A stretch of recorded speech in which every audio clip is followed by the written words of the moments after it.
What is recession? एक साल में 12 महीने होते हैं और 3 महीने का एक क्वार्टर होता है, यानी एक साल में 4 क्वार्टर्स होते हैं।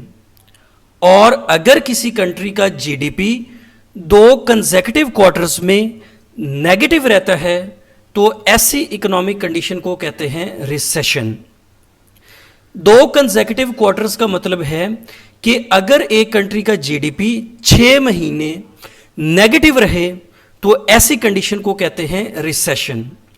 और अगर रिसेशन लंबे अरसे तक चले तो इसे कहते हैं डिप्रेशन। जीडीपी का मतलब होता है gross domestic product.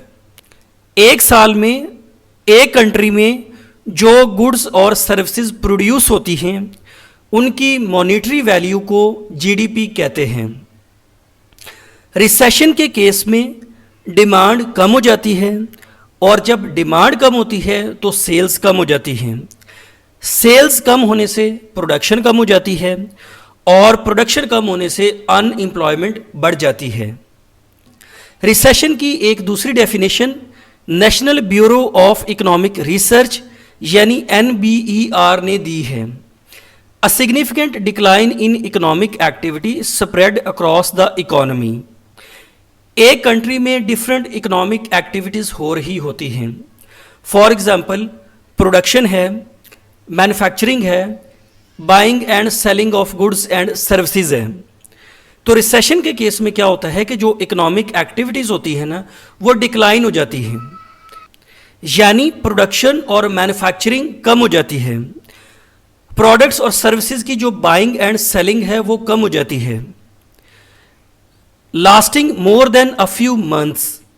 Economic activities में यह डिक्लाइन चंद महीने रहता है।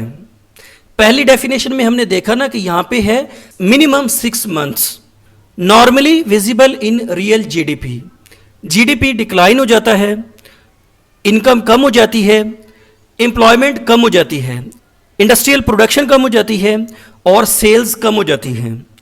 रिसेशन में डिमांड कम होती है, डिमांड से सेल्स कम होती हैं, सेल्स से प्रोडक्शन कम होती है और इससे अल्टीमेटली अनएम्प्लॉयमेंट बढ़ जाती है। तो रिसेशन यानी मंदी किसी भी इकोनॉमी के लिए फेवरेबल नहीं होती। अब रिसेशन क्यों आती है? इसकी फर्स्ट रीजन होती है a sudden economic shock. For example जब कोविड-19 आया, लॉकडाउन हो गया तो इंडस्ट्रीज बंद होगी, डिमांड कम होगी और जब डिमांड कम होगी तो प्रोडक्शन भी कम होगी, फैक्ट्रीज बंद होगी तो इकोनॉमिक एक्टिविटीज कम होगी।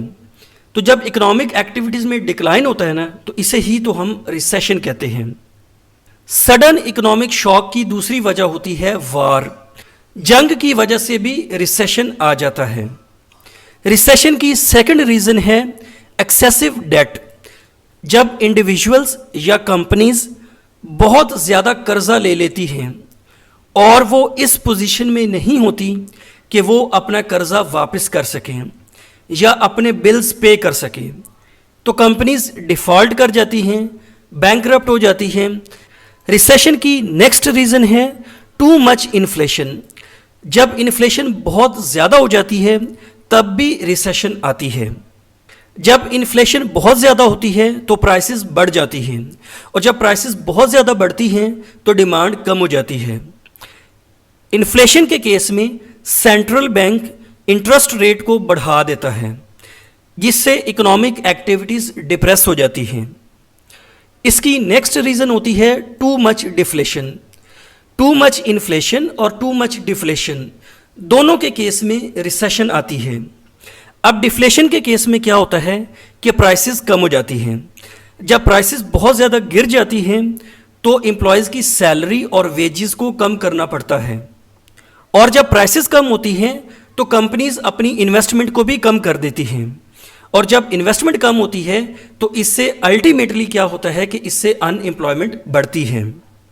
रिसेशन की नेक्स्ट रीज़न है टेक्नोलॉजिकल चेंज। आजकल जैसे आर्टिफिशियल इंटेलिजेंस का दौर है।